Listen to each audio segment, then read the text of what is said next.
omukyala bikyeka bya video nange mbirabyeko ku TikTok awo nekyeka bakwata video Chosen Beck ali mu video bayinza bakwata video bya content gwe kyogamba obikkiriza tebamutute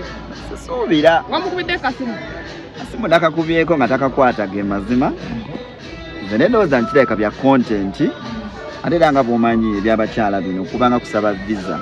gwe bw'oteekayo application yo oba olina kulinda bulinzi oba eri permit eri oba teri naye nga nze nkyali mugumu n'okukkiriza nti oyinza okuba content omanyi ennaku zino content mungi Chosen Beck bamutute oyo content blood wendowooza namulidde agamba tayagala basajja bampi oli mu bampi kye kyakuganisiza sebo syabo ni musajja muwanvu enki 10 n'omusobi otondaba siri mu bampi yatute cameraman owange sibimanyi nnyo ebyo nze nstikinga ku kiri nti alabika akyali content bigambo ki byogamba Chosen Beck mugamba asigala okubeera ng'ali omukyalo oyo gwali kyali because nze kyensinga omwagalako ali very very courageous ali strong you know abakyala bangi abalina omulabirako ne baguma nti mu mbeera yonna yonna nze nga nze nali attracted ku character ye nti regardless of challenges zonna zonna ezibaddewo ali strong asigala representinga n'alabirira abaana be n'aweereza ate kisingira ddala obulungi nti nze ndi faani wanyimbira bulungi kino kyeyakoze ekyokukyaza oba ekyomuproposingira kitaka kyongera okakasa mbu eri yali stanti nga mutambuza kibu sisuubira nze nga bwe gambye nti ndowooza oyo alayika ye content eyinza oba eyo ye stanti eno ye stanti erabika eyo ye stanti ebyaddala nze byange byali bya ddala naye nga bw'omanyi nti omusajja bw'oteekayo proposal either ne bagamba yes or no eyali bbawe Amiri omwakagambo kitwamulabyeko nga ali ku brief sina kagambo kenyinza kuwa musajja sebo taata w'abaana mulamba tumuwa ekitiibwa kingi naye nze nga bwe gambye nti abasajja ffenna regardless nti Chosen Beck obaani omusajja yenna mu bulamu bw'omukyalo oba otaddeyo proposal you expect either yes or no nze bwe nali ku live ya Bruno K yambuuza celebrity crush wange ne mugamba Chosen Beck mucrushingako so kati abasajja tobeera ne entitlement nti omukyala alina okugamba bwati ne bwati kyonna ekivuddeyo kyoba ogenda nakyo naye nga nze ndowooza yo content tukitwale nti no bamututte togenda kupowa abasajja tetumala gapowa omala gapowa sigala ogezaagezaako bw'opowa mangu kitegeeza oba tewabiriiko even in the first place oba wali ayinza oba wali mu stanti ne bw'oba wali ku bya ddala essubi terimala gaggwayo sigala ogezaagezaako olwo tebamututte lwaki tolemeramu mu winingwaki wini tumuleke mukana mukambwe watira ddala ebikonde kyogamba twareconcilinga embeera ne tugitereeza n'okkiriza omukazi wa munno omutete nenzikiriza tukuume omukwano gwaffe cause olaba era bano abannamawulire abamu be baali bataddewo embeera wakati wange n'enkolagana yange ne wina ate mwagala bizzaawo cause temumanyi ate nze kyenayitamu kyali wange kunsonyiwa this time round tulabye nga best friend wa Amiri ate yatutte mukyala wa munne okakasa byoyogera anyway oli munnamawulire gwampa amawulire best friend wa Amiri yatutte Chosen Beck yali amuwa mulimu kuba bifaananyi mwine embooza olwatuuse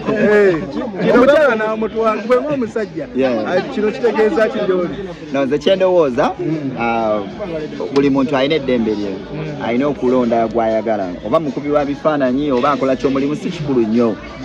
ku decidingira omuntu gw'ayagala as long as ye aba asiimye n'agamba ono gwe nnonze mu bonna enze mu by'obululu sikiika nnyo nti banzibye akalulu omuntu omulekera eddembe lye best friend wo wakutwalako omukazi nawe okkiriza yes omukazi tebamubba bw'aba nga asazeewo n'agamba ayagala ono alina eddembe lye ng'omuntu kyendowooza twava mu kivulu wavamu n'amabanja wavamu twavaamu na buwanguzi nakwebaza era kyova olaba olunaku lwayo tukoze omukolo guno gwakwebaza buli ekyava mu kivulu ekyo twebaza abawangizi twebaza abapatina betutambudde nabo twebaza mwe bannamawulire n'okwebaza Katonda okusingira ddala bakuyambyeko okutegeka akabaka bangi okusookera ddala Golden Hill Hotel tulina partnership nayo era abasponsa baffe bonna betutambudde nabo right now BBS Telefina Bukedde namwe mutubeereddemu Braze Media ne tiimu ye yonna Zafa Music, Supremacy Lounge, abantu bangi, Uganda Wildlife Authority, Uganda Tourism Board, Explore Uganda, Buganda Kombucha, family nene. Era certificate nyingi zijjudde awo, buli omu tugenda kubatuma awadinga okumusiima n'okumwebaza otambula naffe mu lugendo lwaffe luno. Ane yigira vansi bayibi kuleka ekivulu maani ekivulu twakimaze Mungu mugagga tuze kwebaza abantu baffe namwe aba media abatubeereddewo Katonda mulungi nnyo. Love Jubilation season 1 yatambulidde ddala bulungi nnyo. Tugenda bana season mmeka? Nga bw'omanyi love tekowa ku celebratingibwa buli lunaku tulina okujubilatinga love. Seno yabadde Love Jubilation season 1 tomanya myaka mitonotono awo mu maaso tuyinza okufuna Love Jubilation season 2. Yabadde ekyo financial yatambudde bulungi nga bw'omanyi nti ekyo ensonga eyo gyoyogeddeko bagiyita non-disclosure yeri back doors but nze nga nze ndi very grateful kyenyiza okugamba nti bannayuganda mu mbeera yonna bandaze nti bayimiridde nange mu mbeera ey'okugezesebwa nga tuvudde mu byokwegumya buli omu akimanya ekivulu tekitegekebwa tekitegekeka. It's not easy to put up an event alina ddala mu mbeera eno nti n'economy yaffe ebintu tebitambula ddala bulungi, waliwo okunyigirizibwa mu bizinesi ez'enjawulo wali ne wali, naye abantu olw'okuba nti